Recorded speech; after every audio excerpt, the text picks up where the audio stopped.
Mata Hati, pementasan seni yang cukup berjaya dipentaskan buat pertama kalinya pada tahun 2010 di Esplanade Singapura dan seterusnya kembali ke Jakarta dan juga menerima penerimaan yang cukup hebat di Kota Solo pada tahun 2011 dan juga 2012 dan kini hujung minggu ini selama 3 malam berturut-turut bakal dipentaskan di Istana Budaya Kuala Lumpur. Anda masih lagi menonton analisis awal ini. Assalamualaikum dan salam sejahtera. Anda bersama saya Zulfikri Yusof. Kita bercerita mengenai pementasan seni Mata Hati yang dibawakan terus dari Indonesia dan dipentaskan di Istana Budaya pada hujung minggu ini. Saya cukup berbesar hati dan cukup bertuah kerana saya bersama dengan individu sosok tubuh yang cukup hebat sekali di Indonesia, iaitu Mas J. Subiakto, merupakan penata artistik bagi Mata Hati sendiri. Baru sahaja menghabiskan konsert yang cukup berjaya pada hujung minggu lepas, konsert Krisdayanti, dan kini ke Kuala Lumpur untuk menjayakan Mata Hati pula. Berjaya di Singapura, pertama kali melakukan pementasan ini di luar negara, di luar Indonesia sendiri. Walaupun produksi, idea dan juga seluruh tenaga kerja untuk pementasan ini adalah asalnya Indonesia, akan tetapi dibuka pementasan buka panggung kali pertama di Singapura pada tahun 2010. Cukup berjaya. Dibawa semula ke Jakarta 2011, berjaya dan menerima satu penerimaan yang cukup luar biasa di Solo sendiri. 2015 di Kuala Lumpur, mengapa penonton dan juga khalayak di Malaysia perlu menonton Mata Hati pada pandangan Mas Jai? Iya, jadi buat saya penting sekali pentas di Malaysia, karena buat saya kita punya sejarah, punya serumpun yang sama, ya, punya sejarah yang panjang yang sama, dan juga saya kira kerukunan itu justru terciptanya kalau kita berkesenian, sehingga kita bisa, buat saya di Malaysia ini saya justru mau tukar pikiran bagaimana kira-kira respon dari masyarakat Malaysia, dan juga di sini pun saya selalu mengikuti apa kesenian yang dibuat di Malaysia gitu ya, karena buat saya semua masukan itu menjadi inspirasi buat saya. Mungkin kalau dilakukan sedikit perbandingan ataupun kita flashback ke tahun 2010, mungkin ramai yang masih belum mengenali ataupun memahami sepenuhnya aspirasi dan juga idea untuk mementaskan Mata Hati ini, kerana ini adalah projek yang bukan projek biasa. Apabila melibatkan nama seperti Mas Jai sendiri, sudah pasti khalayak mengimpikan ataupun membayangkan sesuatu yang extravaganza, yang cukup besar sifatnya. Jadi di Singapura, kenapa di Singapura kalau tahun 2010 tidak di Indonesia sendiri? Iya, jadi waktu pertama kali sutradaranya Attila Suryajaya bilang bahwa kita berpentas di Indonesia, pertama kali saya bilang jangan, karena harus ada strateginya. Karena kalau kita pentas di Indonesia, orang akan kira, oh ini Langendrian, oh ini tradisi, oh ini kuno, nggak up to date gitu ya. Nah di sini saya justru bilang kita harus berani main di luar negeri, tapi di tempat yang bergengsi, di tempat yang bagus secara akustik, secara untuk artistiknya. Tapi memang ada resikonya. Kalau pers atau media Singapura bilang kita jelek, habis kita. Tapi kalau responnya bagus, pasti kita justru nanti bisa berjaya di negeri kita sendiri. Karena memang ada kecenderungan masyarakat Indonesia seperti itu ya. Mereka baru menghargai kalau kita berhasil di luar negeri gitu. Kalau di dalam negeri mereka pikir, wah ini wayang orang, wah ini nggak menarik gitu ya. Dan saya coba untuk memasukkan ramuan kekinian ke dalam tradisi, tapi tanpa merusak aturan-aturan atau sejarah kesenian itu sendiri. Mungkin ada persamaannya, berjaya di Malaysia, berjaya di luar negara, mungkin lebih diterima selepas itu di tempat sendiri. Risiko dan juga cabaran untuk mengadun ataupun memasukkan elemen di mana Mata Hati ini sendiri satu pementasan yang mengambil kira latar Jawa kuno abad ke-18. Sudah pasti kostumnya dari segi gerak tari dan juga dari segi pementasan keseluruhannya perlu bernuansakan dan perlu mengambil latar belakang asli pada kurun ke-18 Jawa itu. Tapi sebagaimana Mas katakan tadi, ini satu cabaran besar kerana untuk menarik audiens yang lebih muda, audiens yang lebih terkini, sesuatu itu perlu tampil dengan kehendak dan juga keperluan yang lebih contemporary. Mungkin pertunjukan 3D ataupun multimedia yang sangat memukau itu yang menjadi kekuatan kepada mata hati pada pandangan Mas? Iya, jadi saya biasanya kalau kita lihat pertunjukan tradisional di Indonesia, mau wayang orang, itu biasanya selalu setnya pasti bikin candi atau bikin bentuk-bentuk hutan gitu ya. Nah ini saya justru mau bertolak belakang dari situ semua, bikin yang kontras, justru minimalis, panggung yang miring 15 derajat, kemudian menggunakan video mapping gitu ya, video mapping. Jadi saya mau justru yang penting buat saya generasi muda itu harus menyukai tradisi mereka, karena kalau mereka nggak menyukai pasti kesenian ini akan mati ke depannya. Makanya saya mau masuk dengan sesuatu yang mereka nggak menyangka, tiba-tiba oh dibuat seperti itu, minimalis, pakai metal gitu dan pakai 3D mapping.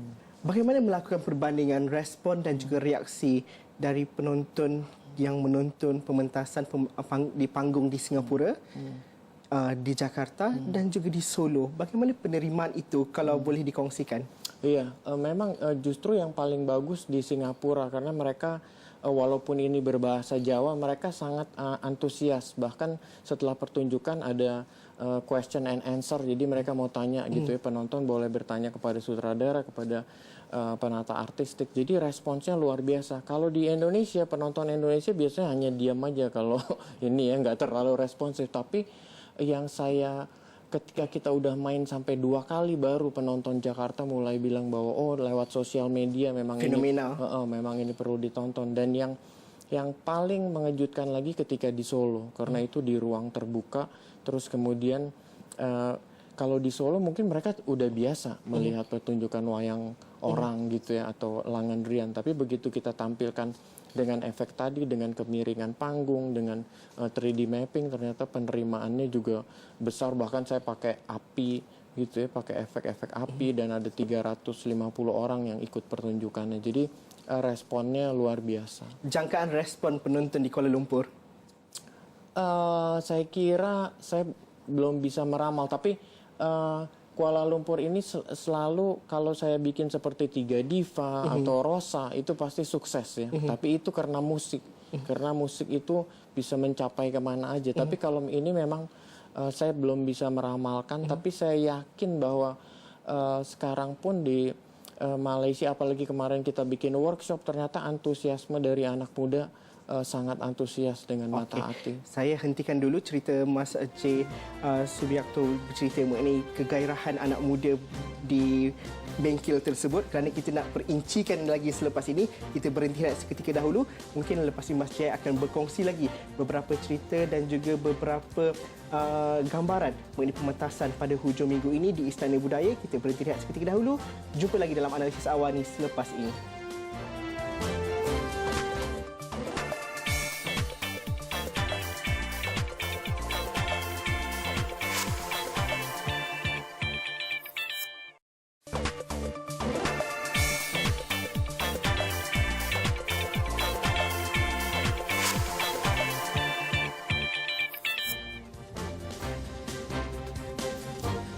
Ya, bersama kita dalam analisis awal ini, kita masih lagi bercerita dan juga berkongsi kisah mengenai pementasan seni mata hati yang bakal berlangsung di Istana Budaya selama 3 hari, bermula dari 7 hingga 9 Mei ini. 3 hari saja pementasan yang sudah cukup berjaya di Esplanade yang dipentaskan pertama kali pada tahun 2010 dan seterusnya kembali ke tanah asalnya di Indonesia, pementasan di Jakarta dan juga di Solo.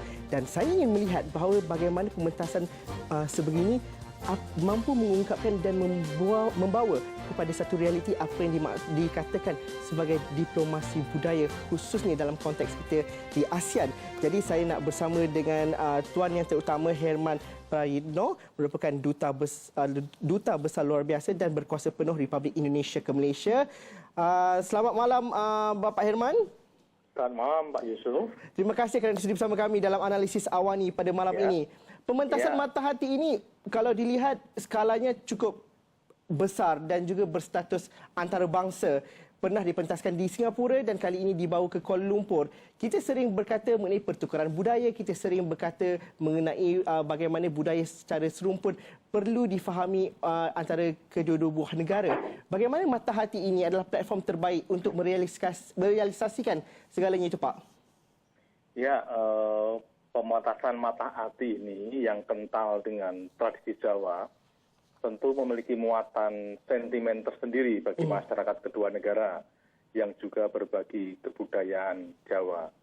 Saya berkeyakinan pertunjukan Mata Hati ini bisa memberikan kesempatan besar untuk meningkatkan saling pengertian melalui kesenian yang merupakan bahasa universal. Dengan cara ini tentu persaudaraan di antara bangsa serumpun untuk saling terbuka dan memahami satu sama lain dapat tercipta. Dengan demikian, komitmen untuk terus memajukan hubungan dua negara di bidang kebudayaan turut mendapat sokongan dari peningkatan hubungan masyarakat kedua negara dan mengurangi kesalahan persepsi yang seringkali muncul akibat kurangnya pemahaman sejarah, khususnya di kalangan generasi muda. Pada intinya Pak Yusuf, peningkatan people-to-people kontak antara Malaysia dan Indonesia sangat terbantu melalui peningkatan diplomasi budaya yang dilakukan melalui rancangan pementasan seni semacam ini. Hingga akhirnya menurut saya turut menyokong peningkatan kerjasama kedua negara, baik di bidang kebudayaan maupun kerjasama nantinya di bidang-bidang lainnya. Demikian Pak Yusuf. Pak Hirman, kalau saya boleh ajukan soalan kedua, mungkin tadi semasa saya bersama dengan Mas Jai, antara lain Mas Jai mengatakan bahawa kalau komuniti dan juga masyarakat di Malaysia ini lebih terbuka dengan pementasan dan juga karya-karya dari Indonesia. Kalau dilihat kepada konsep Tiga Diva dan juga konsep Rosa, walaupun berbentuk konsep muzik di situ, bagaimana pementasan yang berskala antarabangsa seperti Mata Hati ini bukan sahaja dapat dipertingkatkan lagi hubungan kerjasama itu di masa-masa akan datang. Mungkin hari ini Mata Hati dipentaskan di Istana Budaya, mungkin juga ada pementasan-pementasan dari Malaysia yang juga boleh dipentaskan di panggung-panggung di Indonesia. Bagaimana kerjasama itu perlu dihubung jalin dan juga dipertingkatkan dalam konteks hari ini? Ya, sebagaimana kita ketahui Pak Yusuf, bangsa-bangsa di negara ASEAN memang banyak dipersatukan oleh satu rumpun, salah satunya Melayu. Dalam konteks hubungan Indonesia dan Malaysia sebagai negara bertetangga atau negara jiran, harus kita pahami bahwa kedua negara memang memiliki kedekatan baik secara geografis maupun historis dalam hubungan sejarah. Hubungan kedua bangsa bahkan sudah terjalin jauh sebelum masing-masing negara merdeka. Sejak zaman Kerajaan Sriwijaya pada abad ke-7. Itulah sebabnya hingga kini jika ditelusuri masih banyak keturunan Indonesia yang tinggal di semenanjung Malaysia. Seperti keturunan Jawa, Bugis, Aceh, Batak, Minangkabau, dan yang lainnya. Jadi nanti kalau setelah Mata Hati mungkin banyak sekali lagi kebudayaan yang kita saling tukarkan. Saya juga mengharapkan di samping Indonesia mementaskan di Malaysia, saya juga ingin Malaysia juga mementaskan ke Indonesia yang sudah dirintis oleh Tan Sri Rais Yasin juga.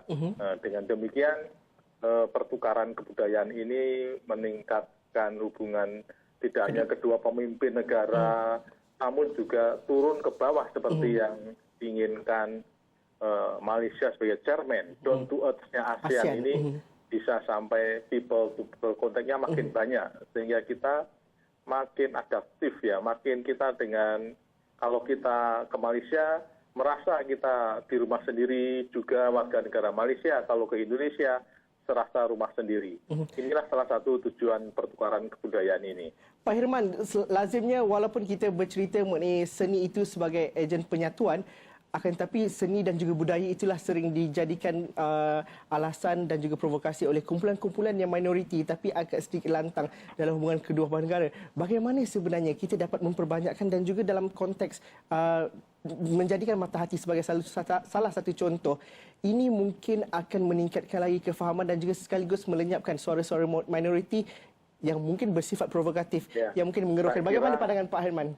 Pandangan saya yang provokatif itu sebenarnya sangat sedikit dan sangat kecil. Ya, karena orang itu tidak mengerti. Dan ini diperbesar oleh media sebenarnya. Jadi peran media, televisi, surat kabar itu sangat besar sekali perannya untuk tidak membesar-besarkan sesuatu perbedaan. Namun marilah kita saling memahami dan saling melestarikan budaya ini. Sehingga saya kira yang provokatif itu tidak perlu kita anggap terlalu serius lah ya. Mari kita terus maju ke depan, seperti saling menampilkan budaya masing-masing. Saya kira nanti lambat laut dengan seringnya kita bertukar kebudayaan, tidak ada lagi masalah-masalah kecil yang terangkat ke atas yang bisa merenggangkan hubungan kedua negara ini. Terima kasih Bapak Herman kerana sudi bersama kami dalam analisis Awani pada malam ini. Itu dia di talian Duta Besar Luar Biasa dan juga berkuasa penuh Republik Indonesia ke Malaysia, Tuan Yang Terutama Herman Prayitno. Kita nak berhenti rehat seketika dahulu. Saya akan terus bersama Mas Jai lepas ini kerana skala pementasan Mata Hati ini cukup besar sekali. 300 penari di atas pentas dengan panggung yang sudutnya 19 darjah dan sebagainya. Bagaimana itu diterjemahkan di Istana Budaya? Mungkin ada sedikit ubah suai di sana dan sini. Itu kita kongsi selepas ini. Kita berhenti rehat seketika dahulu.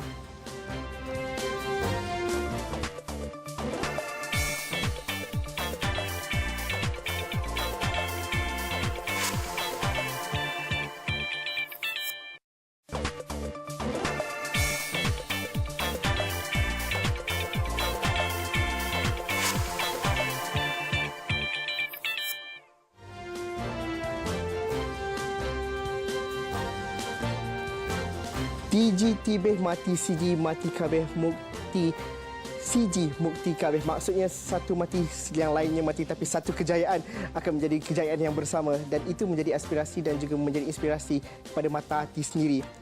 Pementasannya skalanya cukup besar.